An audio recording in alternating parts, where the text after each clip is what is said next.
네, 반갑습니다. 예, 반갑습니다. 네, 이번 시간에 전 시간 이어서 용신정학이 그 사례를 좀 풀면서 이렇게 좀 더 심도 있는 공부를 하도록 하겠습니다. 자, 이번 시간에 전 시간 이어서 이 사례를 공부를 했습니다만은 신강사주였지요. 신강사주에 토가 이렇게 많았습니다. 소위 말하는 비견이 많죠. 비견이 하나, 둘, 세 개, 네 개가 됩니다. 그래서 비견이 토가 이렇게 많은 사주이기 때문에 이 비견을 힘을 빼는 식상을 용신을 쓰게 되었습니다. 즉 금을 용신을 쓰게 되었습니다. 그래서 용신이 금이 되게 되면 다시 한번 써드릴게요. 이게 중요합니다. 자, 용신이 금이 되면 희신이라고 있습니다. 희신이 뭐냐면 이 희신의 정의, 희신이란 자, 용신을 돕는 게 하나 있고 돕는 것, 용신을 보호하는 게 있어요. 용신을 돕는 거는 마치 부모와 같아요. 용신을 보호하는 자식과 같아요. 울타리. 이것은 용신을 돕는 것은 이 용신의 인성이다 이렇게 보면 되고, 밑에 거는 용신의 자식이니까 식상이다 이렇게 보면 됩니다. 확실히 이거 정리를 딱 해야 됩니다. 이거 정리 안 하면 희신 갖고 계속 헷갈립니다. 자, 종래에 우리 강의에 공부를 하셨던 분들을 보면 희신이라면 무조건 용신을 돕는 것이라고 요거 하나만 딱 알고 있었어요. 이것이 우리 유명한 학자분 계십니다. 그분께서 지금도 이런 이 방법을 좀 취하는 것 같은데, 최근에 또 어떤 학자가 용신을 돕는 것이 희시다는 획기적인 이런 발상을 하셔가지고 제가 가만히 들어보니까 그게 이치가 너무 타당한 것 같아가지고 이 용신을 보호하는 것도 희신이 될 수 있다는 것을 원용을 하게 되었습니다. 그래서 하여튼 어쨌든 이 공부를 미리 먼저 많이 하시는 분들도 계시고 연구를 하고 계신 분도 계셔서 좋은 거는 이렇게 배워야 됩니다. 그래서 용신을 보호하는 것하고 희신을 돕는 것, 그 원리가 뭐냐면, 자, 이 사주에 금이 있는데 이 사주에 물론 사주에 목이 화가 없습니다만은 이 운에서 만약 화를 맞이하게 되면 이 금은 화가 가장 두려운 존재입니다. 화가 평간이잖아요, 자기한테는. 그래서 화가 두렵기 때문에 이 화를 누가 손 좀 봐달라, 보호해달라고 요청할 수 있습니다. 그것이 바로 뭐냐, 수라는 겁니다. 수. 그래서 그 수가 이 금의 입장에서 보서는 금생수 하니까 이 수가 자식이에요, 자식. 식상이라. 근데 이 금의 입장에서 보면 자기를 도와주는 건 토는 하나, 둘, 셋, 네 개나 되잖아요. 토는 네 개나 돼요. 그러니까 별도로 토가 없어도 토가 많으니까 배가 부르잖아요. 토가 이렇게 많아 있는데 또 더 토가 필요 없다 이 말이지. 그래서 이때는 이 토생금하는 부모의 역할을 하지만 이 사주에서는 이것이 별로 필요가 없다 이 말입니다. 그래서 반드시 희신은 용신의에 된다는 그 고정관념을 깨고 이 희신이 이 용신이 공격받을 때 이것을 보호하는 그 자식도 중요하지 않을까 하고 한번 생각해보면 이 고정관념에서 벗어날 수 있더라고요. 저도 처음에는 이 돕는다는 이 고정관념에 사로잡혀서 용신을 보호한다는 자식의 개념을 받아들이지 않으려고 노력했거든요. 근데 가만히 생각해 보니까 타당한 이치가 돼서 타당한 이치는 받아들여야 되는 겁니다.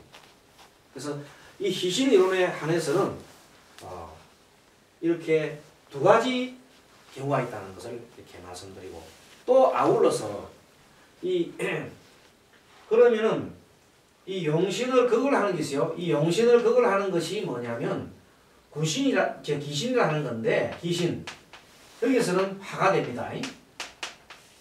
또 희신을 극을 하는 것이 희신은 여기서는 수라고 정했잖아요. 수라고 정했으니까 여기서는 토가 되겠죠. 이 구신. 그걸 구신이라고 합니다. 그런 관계였습니다. 그럼 이것도 저것도 아닌 게 아까 이게 지금 전 시간 끝에서 설명한 중에서 목이라는 게 있어요. 목이 바로 한신입니다. 한신이라는 것은 어떠한 작용을 지금 하지 않고 어정쩡한 상태에 있단 말입니다. 나쁜 작용도 아니고 좋은 작용도 아니고. 그러나 이 한신이 중요합니다. 한신이 여차하면은 흉신이 될 수 있고 좋은 길신이 될 수가 있고 여차하면 또 흉신이 될 수가 있어요. 그래서 항상 한신의 어떤 그 행보에 대해서 관심을 가져야 됩니다. 이 한신 목이 만일에 여기서 안 좋은 게 화잖아요. 그러면 흉신은 목화가 동시에 들어오면 나쁘겠지요. 목화가 가보라든지 이런 물이 들어온다 합시다. 가보 동시에 들어오게 되면 목화가 동시에 들어오면 불로 만들어내니까 별로 좋지가 않습니다. 그 다음에 길신이 작용할 때는 이것이 사실은 이 목이 길신으로 작용할 경우를 한번 생각해 볼까요?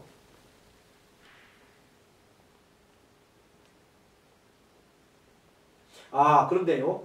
목이 토를 극을 해주면 좋겠네요. 목국토. 그건 안 되네요.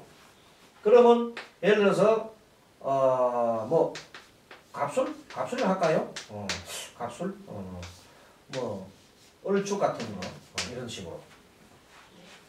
식으로 들어온다면 동시에 들어온다면 그렇게 나쁜 건 아닌 것 같습니다. 공격을 해줬으니까. 요 밑에 갑이 지지로 들어온다면 여기 토가 두 개 있잖아요. 토가 두 개 있으니까 지지로 들어오게 되면 예를 들어서 갑목이 밑에가 지지가 인목이 온다든지 묘가 오게 되면 이 묘가 이 극을 하잖아요. 양쪽 토를. 물론 여기에 인과 유에 충을 맞습니다만은 어쨌든 이 작용은 나쁜 작용은 아닌 것 같습니다. 그래서 한신의 경우는 실질적으로 이렇게 대입하는 것도 있지만 실제 이 지지를 대입을 해가지고 보는 것도 괜찮습니다. 여기에 토가 두 개 있네요. 그래서 여기 갑목이 만에 온다 그러면 갑이 토와 극을 합니까? 갑이 기토를 갖다가 묶어 놓네요. 좋겠네요. 이 토가 나쁜데 갑이 오게 되면 이 갑이 이 합을 하잖아요. 간합을 하잖아요. 합을 해서 기토를 묶어버립니다. 나쁜 거를 묶어버려요. 그러면 좋다 말이지.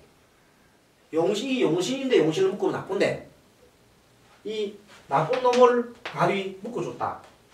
그러면 좋겠다. 그죠? 그래서 여러 가지로 이렇게 검토를 해볼 수가 있습니다. 자, 아무튼 이 사람의 사주를 이 정도 설명을 하고 나면은 희신에 대한 설명은 다음에 또 더 공부를 할 테니까 이 정도 설명하고 이때 운을 한 그리 보겠습니다. 이 사람의 운.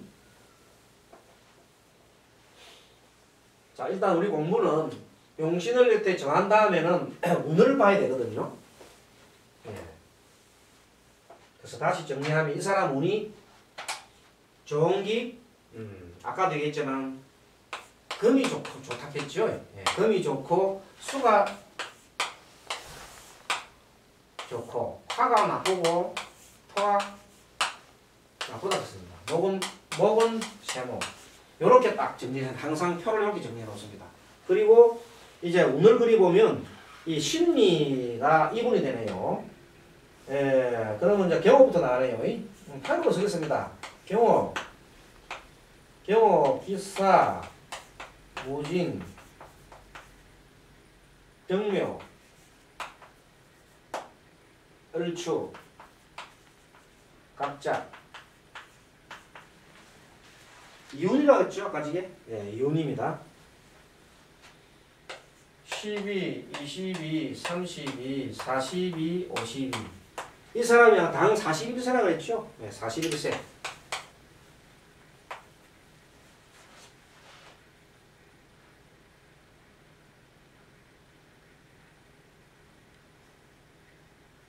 그래서 이 사람의 식복은 뭐냐면 이 사람의 3대 복신. 복신은 식복. 식복도 있고 여기 보면 제복도 있었지요. 제복도 있는데 식제복이 금수다. 금수. 금이 식복이고 수가 제복입니다. 식제복이 있는데 이 사람 그 운이 이운에서 이운에서 하나 둘 셋 넷 다섯 5까지.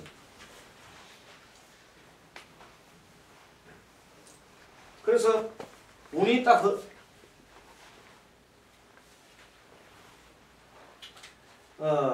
경호, 신미, 경호, 기사, 무진, 정묘, 을추, 갑작. 이것이 남자잖아요. 그게 갑을 하나 병이 빠졌구나.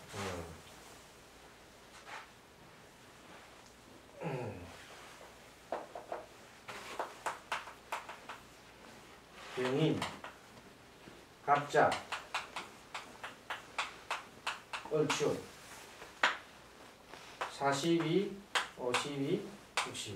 그렇죠? 네, 갑작. 자, 1운, 2운, 3운, 4운, 5운.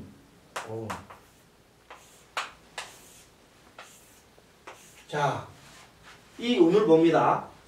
이 사람 운이 신강사주에서 아까 전에 설명드릴 때 식신과 재성은 금수운으로 해야 되는데 이 사람 운은 어떻게 흐르냐면 인묘진으로 흘렀습니다. 인묘진. 즉 목운으로 흘렀어요. 목화운으로. 특히 여기서 보면 12, 22, 32세부터 22운부터 거의가 이거 화. 이것도 인목, 박. 이건 무지는 뭐 토운이네요. 토운도 별로 좋은 건 아니네요.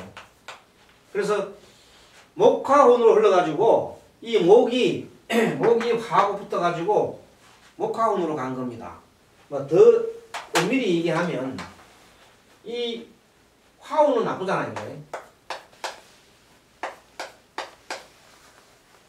또 인운이 밑으로 들어가서 이것은 묘운이 밑으로 들어가게 되면 묘유충하고 묘유충 하잖아요.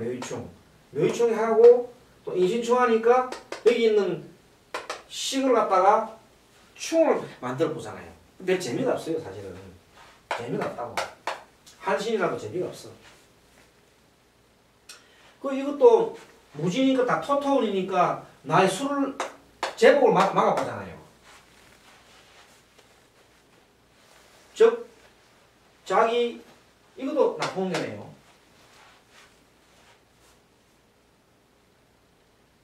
여기서 을추군이 오는데 이것도 목이단 말입니다. 참 갑갑한 사주네요. 이게 이제 무슨 수운이 조금 오는데 참 정말 이 사람 사주가 이운 1운, 2운, 3운, 4운, 5운까지 풀리는 경우가 안 보입니다. 이런 사주를 실질적으로 이 사주 자체는 뭐 그렇게 나쁜 것이 같지 않습니다만 사주 자체도 나쁘지 않는데 운이 워낙 안 따라줍니다. 이 사주는 그래도 쓸만해요. 이 정도부터는 쓸만한데 운이 워낙 안 따라줘서 이 사람이 참 힘든 사주입니다. 이 사람이 어떤 스님의 사주입니다. 스님 사주라고 해요.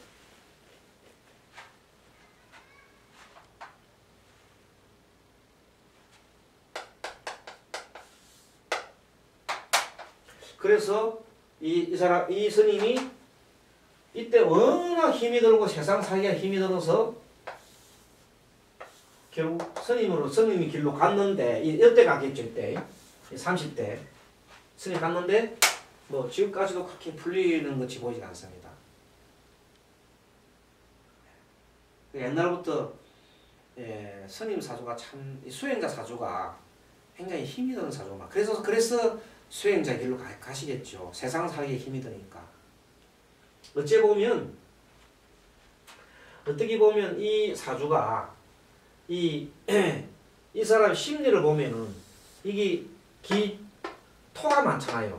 토가 많이 결국은 뭐냐면 비견이 많기 때문에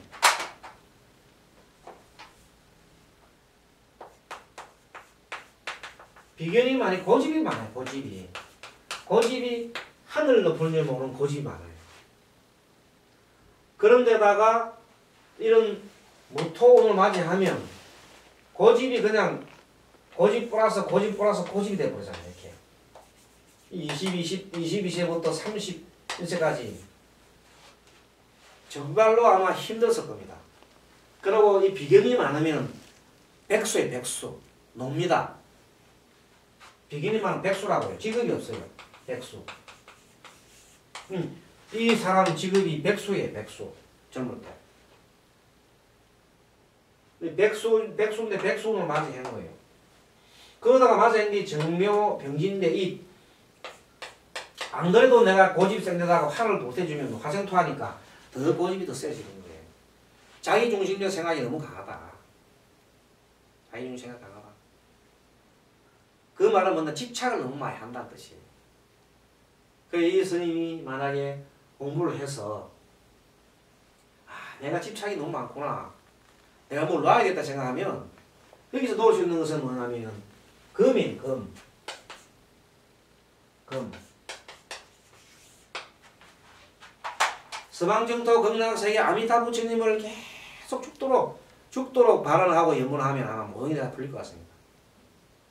근데 아직도 이 스님이 그런 길을 안 가시는 것 같아요. 그래서 아직까지 많은 업장이 많이 남아있는 것 같습니다. 한번 만나서 스님이 한번 얘기를 해드렸는데 아직까지 자기 고집이 많더라고요. 난 내대로 가겠다 이렇게 합니다. 서방정토 극락세계 아미타 부처님을 열심히 하면서 자기 모든 걸 내려놓으면은 업장이 소멸되면 아마 좀 바뀔 것 같은데 그러한 안타까움이 그럴 수 없습니다. 이런 사주가 사실은 이 모양새는 뭐 그런 대로 그냥 금이 이렇게 많기 때문에 금이 많잖아요. 금이 많기 때문에 얼핏해서 이 소를 빼먹을 수 같은데 이 사주에 그걸 안 만났다. 참 그게 안타까운 일입니다. 어쨌든 간에 우리 서방도 극락세계 서방이 금인가요? 그래서 그런 건 아니고 아미타 부처님을 제가 하면 좋겠다고 내가 한번 했습니다. 그래서 어쨌든 간에 부처님을 우리가 부처님을 공부하는 게 옛날 서쪽에서 부처님 오셨잖아요. 그래서 금선이다. 서쪽에 계시는 신설에 대해서 금선이라고 말을 쓰잖아요. 금선. 부처님은 옛날에 중국 사람들이 뭐라고 했냐면 서쪽에 이 서방금이거든. 서쪽에 오신 신선이다. 이런 말 썼어요. 자, 이 정도 하고 다음 사례를 하나 더 보겠습니다. 네. 자, 이번에는 남자 사주입니다. 이번에도 남자 사주입니다.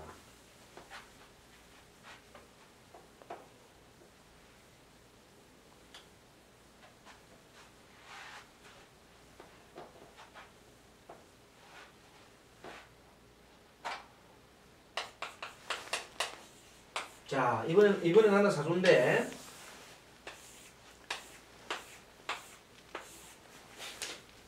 이번에 경자네요. 경자. 이모. 경추. 경술.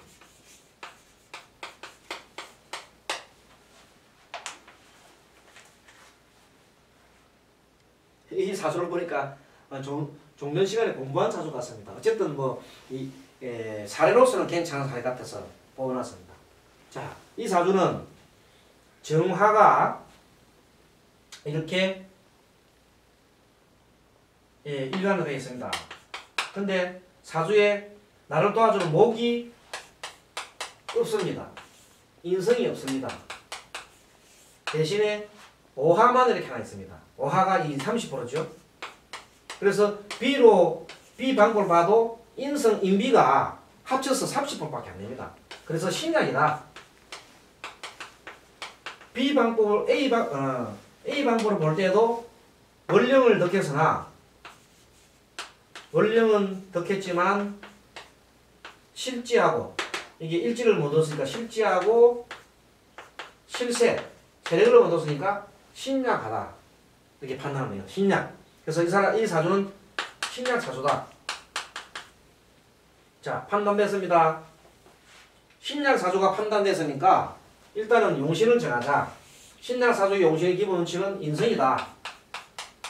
근데 인성은 목인데 사주에 목이 안 보인다. 그럼 비급을 써야 되겠다. 인성이 1번 인성을 써야 돼. 인성이 없어요. 2번 비급을 쓰자. 그렇게 순서대로 가는 거예요. 비급을 보니까 비급은 있다. 오화에 있어. 오화 속에 있는 그것도 오화 속에 있는 정화를 용신으로 쓰자. 그래서 이 용신 그 이름을 정하면 이렇게 할 수 있습니다. 신약이잖아. 신약에서 용신을 인성 썼다고 용인격이라 하면 되겠네요. 아니지. 이거는 인성이 아니니까 이거는 용급격이라 쓰면 되겠네요. 용비격이라 할까요? 용비격. 비견이니까 용비격. 신약 용비격 하면 돼요. 인성을 쓰게 되면 신약 용인격이라고 말을 쓰고 이 용자는 이 용신할 때 쓸 용자를 말하고 비는 비견이라는 말입니다. 비견 생략해서 만약 급제 같으면 신약 용급격이라 했는데 이거는 비견이네요. 그래서 신약 용비격이라 이렇게 말을 쓰면 되겠습니다. 자, 이렇게 정하면 아까 전에 그 공식에서 보면 자, 이 오화가 옆에 자수가 있잖아요. 그래서 극을 받고 있습니다. 여기서 화생토하니까 이 힘이 없어요. 오화가. 그래서 용신이 무력해. 용신이 무력하니까 원래 이 용신은 화잖아요. 화가 용신인데 화가 용신인데 희신을 무엇으로 좋겠느냐? 희신 원칙이 아까 두 가지 있었잖아요. 하나는 희신을 도와주는 거. 하나는 보호하는 거.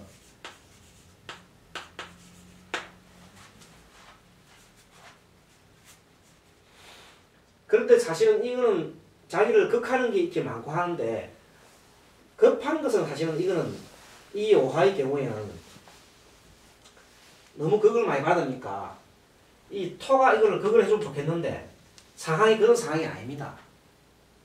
일단은 자기가 너무 배가 고파요. 일단 내가 너무 고파. 그래서 배가 고파서 일단 나를 도와주는 게 좀 목이 좀 필요할 것 같아. 인성이 정말 필요해.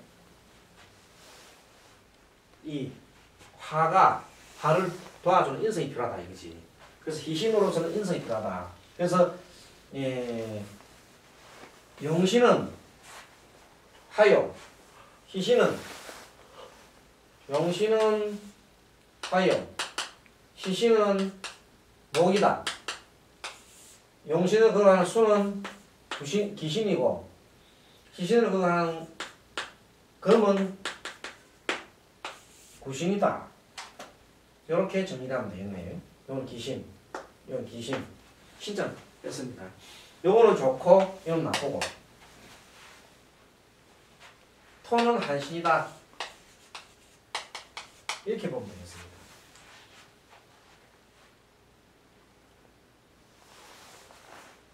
예. 그런데 이 사주에서는 우리가 복신이 있는가요? 복신. 자, 복신은 신강이나 신약 할 것 없이 복신은 식복이 있느냐, 제복이 있는 간복이 있느냐 중에서 보니까 여기서 보면 정임이니까 그런데 딱 이게 합의되어 있네요. 합의되어 있는 이것이 정관입니다. 정관. 간복이 있네, 간복이. 옆에 금생수 해주네요. 이렇게 금생수 해주고 있고.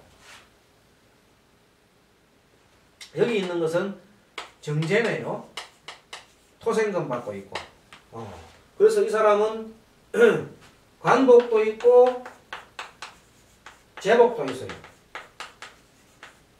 그런데 이 일간의 마음은 어디로 흐르냐 하면은 이 관복일까요? 제복일까요? 이 사람 일간의 자기 마음을 봐서 어느 쪽으로 마음이 흐를까요? 이쪽일까요? 이쪽일까요? 그것은 합으로 봅니다. 합. 사주에 일간에 합이 있으면 합쪽으로 그 사람 생각이 자꾸 흐른다고요. 이 사람 생각 차나깨나 관복이야. 관. 무조건 관이야. 계속해서 이 관인데 어떤 관이냐? 합리적인 걸 생각하거든요. 합리적인 질서 안정. 합리적인 질서 안정. 완력을 쓰지 않고 합리적 질서 안정을 자꾸 생각하는 거예요. 그것이 뭘까요? 법에 의한 질서를 말합니다. 법에 의한 질서. 합리적인 질서라서 법에 의한 질서를 말합니다. 한 질서 유지. 이게 이 사람의 가장 관심사입니다. 자나 깨나. 늘 그 생각하는, 자다가 깨도 그런 생각하고, 항상 이 사람 잠재의식 속에는 요 생각을 하고 있습니다. 자나 깨나 법에 의한 질서 유지. 그래서 이 사람이 결국은 공부를 해도 그렇게 했고, 직장을 가지도 그렇게 했고, 적성을 가지도 그렇게 했고, 그래서 결국은 판사가 됐습니다. 이해되시죠? 이 사례는 여러 번 강조를 쓰게 되었습니다만 그것은 사례가 적당한 것 같아서 설명을 드리는 겁니다. 어쨌든 이 사주가 이 사람은 제복과 간복이 있는데 그 중에서도 사실은 관복이 더 많다. 더 관심이 많다. 그것을 다음적으로 표현하고 있습니다. 그래서 이 사람 사주는 신약 사주이기 때문에 신약 사주는 인성과 비급운으로 흘러야 됩니다. 그래서 목화 여기서 보면은 목화운으로 흘러야 좋습니다. 목화운으로 흘러야 좋고 금수운으로 흐르면 나쁩니다. 그래서 이 사람 사주를 잠깐 운을 그려보면 운을 빨리 그려볼까요? 운이 개미, 갑신, 어류, 병술, 정해, 무자, 기축 이렇게 흘러갑니다. 6운입니다. 6, 16, 26, 36, 46, 56, 69. 그래서 자 목화운이가 금수가 나쁘죠? 금수가 나쁩니다. 좋은 것은 뭐 보통은 토가 보통이죠. 그래서 이 사람이 운이 이 병, 을, 갑, 정 이런 식으로 목화운이 좀 이렇게 흘러가고 요 병술이 이때는 또 좋았네요. 이때는 뭐 유가 좀 나빴고 어쨌든 이렇게 운이 나쁘네요.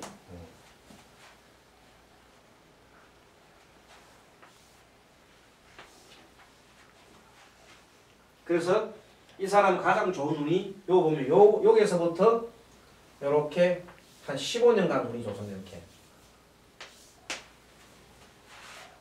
이렇게 병술운 때 관직에 나아가고 여러 가지 이제 큰 일을 많이 했죠. 관직에 나아가서 그리고 이 정이